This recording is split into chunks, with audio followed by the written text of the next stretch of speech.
1. Survival income in a real-world economy. ODSP payments exist in a modern economy that no longer resembles the one the program was built for. Housing, food, utilities, and transportation have accelerated far beyond disability income growth. While prices reflect a 2026 economy, ODSP rates feel anchored to the early 2000s. That gap forces recipients into a permanent survival state. There is no buffer, no breathing room, and no margin for emergencies. One unexpected bill, dental work, a broken appliance, winter heating spikes, can destabilize an entire month. This isn't about luxury, it's about math. When fixed income meets variable inflation, the person absorbs the shock. Every increase in groceries or rent is paid for by reducing nutrition, delaying medication, or cutting essentials. Chronic scarcity becomes a lifestyle, not a temporary hardship.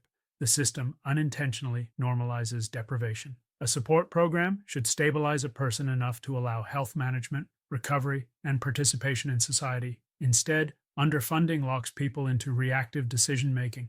The energy spent juggling bills replaces energy that could go toward rehabilitation, education, or employment. Survival crowds out progress.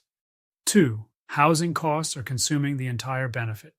The most visible symptom of underfunding is housing. In many Ontario communities, average rent exceeds or nearly equals the shelter portion of ODSP. Recipients routinely spend 70–100% of their income on rent alone. Once housing is paid, the rest of the month must be stretched across food, transportation, hygiene, clothing, and medical costs. This creates a cruel paradox. Stable housing is required for stability, yet the program barely supports stable housing. Many recipients rely on unsafe rentals, overcrowded conditions, or constant relocation. Housing insecurity increases stress, worsens health conditions, and disrupts routines critical to managing disability. When someone is worried about eviction, they are not focused on healing. Chronic housing stress becomes a background trauma that compounds existing physical or mental limitations. Even recipients who find affordable units live with the fear of rent increases or landlord changes. Housing is not optional infrastructure. It is the foundation of all recovery. Without adequate shelter funding, every other support the system offers becomes fragile. A person cannot build a life if their foundation is always shaking. 3. Inflation outpaces every increase. Even when ODSP rates increase, inflation erases the gains almost immediately. Small percentage raises sound meaningful on paper but dissolve in the real world. Grocery inflation alone can consume an entire annual increase in a matter of months. Recipients experience raises not as progress but as temporary relief quickly swallowed by rising costs. Inflation hits low-income individuals hardest because essentials make up nearly their entire budget. Wealthier households absorb price increases through discretionary spending adjustments. ODSP recipients do not have discretionary spending to cut. Every dollar already has a job. This constant erosion produces a psychological toll. People stop expecting improvement. Hope shrinks to damage control. When raises don't translate into visible change, the system feels stagnant and indifferent.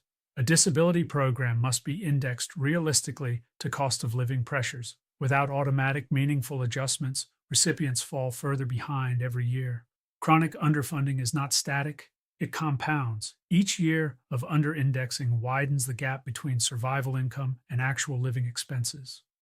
4. Health trade-offs become daily decisions. Underfunding forces impossible choices. People regularly weigh food against medication, transit against therapy, heating against groceries. These are not occasional crises, they are routine calculations. The system unintentionally pushes recipients to ration health. Skipping medication to afford food leads to worsening conditions. Worsening conditions increase healthcare costs. The cycle becomes expensive for both the individual and the public system. Preventive care is cheaper than emergency care, yet underfunding pushes people toward crisis management. Mental health suffers equally. Chronic financial stress amplifies anxiety, depression, and burnout. Living in survival mode activates constant fight-or-flight responses. For individuals already managing disability, this stress becomes an additional, invisible burden. A support program should reduce stress to support healing. Instead, financial scarcity becomes another disabling factor layered on top of existing challenges. The system doesn't just fail to remove barriers, it adds new ones. When people cannot afford to care for themselves properly, the entire purpose of disability support is undermined. 5. Poverty limits participation in society. Chronic underfunding isolates recipients from community life. Transportation, internet access, social activities, and education all require money. When every dollar is allocated to survival, participation becomes a luxury. Isolation has measurable health impacts. Humans require connection for emotional regulation and resilience. Without access to social environments, recipients face loneliness that intensifies mental health struggles. Poverty becomes social exclusion. This exclusion also affects opportunity. Networking, volunteering, and community engagement often lead to employment or personal growth. When someone cannot afford to leave their home or access technology, those pathways disappear. Disability should not equal invisibility, yet underfunding quietly pushes recipients out of public spaces. They become economically present but socially absent. This reinforces stigma and misunderstanding about disability. A truly supportive system would fund participation, not just survival. Society benefits when people remain connected, engaged, and visible. 6. The employment cliff trap. ODSP structure can unintentionally punish attempts to work. When recipients earn income, benefits are clawed back rapidly after a threshold. This creates fear, work too much, and you risk losing medical coverage or stability without earning enough to replace it. This isn't laziness, it's risk management. Many recipients would gladly pursue gradual employment if the system supported transition. Instead, the employment cliff makes progress dangerous. One miscalculation can destabilize housing, healthcare access, and income security. Chronic underfunding magnifies this fear. When baseline income is already insufficient, recipients cannot afford to gamble. Stability becomes more valuable than potential advancement. A modern disability system would encourage experimentation with work. It would create ramps, not cliffs. Gradual earning should strengthen independence, not threaten survival. When people are trapped between poverty and risk, they choose safety. The system interprets that choice as dependency when it is actually rational self-protection. 7. Intergenerational impact and long-term poverty. Underfunding doesn't only affect the present, it shapes the future. Recipients with children face compounded hardship. Limited resources affect nutrition, education access, and developmental opportunities. Poverty becomes generational. Children raised in chronic scarcity absorb stress early. They witness financial instability as normal. The psychological weight of household poverty influences academic performance and long-term health. Disability support systems must consider family impact, not just individual budgets. Long-term poverty also prevents asset building. Without savings, investments, or emergency funds, recipients remain permanently vulnerable. Every setback resets progress. There is no ladder out, only a treadmill of survival. Breaking cycles of poverty requires more than subsistence income. It requires stability that allows planning.